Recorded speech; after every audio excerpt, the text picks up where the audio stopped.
Ushbu xo'roz $5000 desam ishonasizmi?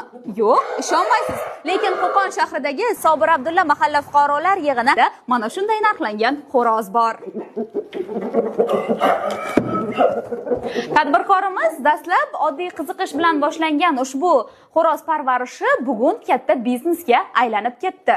34 yoshli Abrorjon Qobilov ham mana shunday ishbilarmon mahalla ahlidan biri. U bir necha yil avval xo'roz parvarishiga oddiy qiziqish sifatida kirishgan bo'lsa, vaqt o'tishi bilan bu mashg'ulotni daromad manbaiga aylantirishga muvaffaq bo'ldi. Birinchi 10 tadan boshlagan edik. 10 dona kategimiz bor edi. Keyin kredit oldik. Shu bilan mana 50 ta bo'ldi. Uning orasida har xil nasldorlarini olib keldik. Yaponiyadan kelgani bor, Koreyadan kelgani bor, Vyetnamdan kelganlari bor. Hozir shularni ko'paytirib, shularni sotamiz.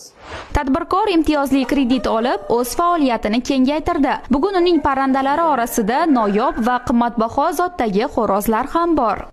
$100 dan $5000 xo'roz bor. Hozir shu ko'rib turgan xo'rozlaringiz ichida. Endi bu hozir uy sharoitida. Keyinchalik birorta yaxshi joy olib, yer olib, shuni turistga chiqaramizda. Hozir bir 60-70 ta bor.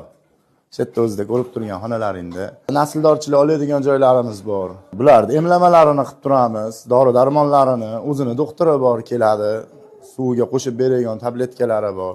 Shularni berib qarayapmiz, yaxshi Xudoga shukr. Hozir bu yerda 4 ta odam ishlaydi. Keladi, qaraydigani boshqa, shu parvarish qiladiganlar boshqa. O'ziga yarasha mashg'ulotlari bor. Zaldan kelasizmi, ko'chadan kelasizmi? Mana shuni bitta o'zimga yoqqanini qo'limga olib, bitta 5 minut erkalatib qo'ysam, hamma charchag'im chiqib ketadi. Bu tili yo'q xolos, lekin gaplashsiz gaplashadi bu. Mana misol uchun mana uni olyapsiz mana.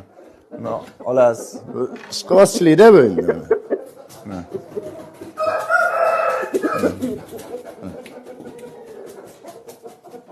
Shu faqat odamga o'xshab gapirmaydi xolos, lekin bir-birimizni tushunamiz. Qorni och qolsa o'zi ovqatni baqiradi. Mahallada yaratilgan imkoniyatlar va qo'llab-quvvatlashlar sabab Abrorjon kabi tashabbuskor yoshlar o'z g'oyalarini amalga oshirib kelmoqda. Eng muhimi, bu kabi misollar mahallada talay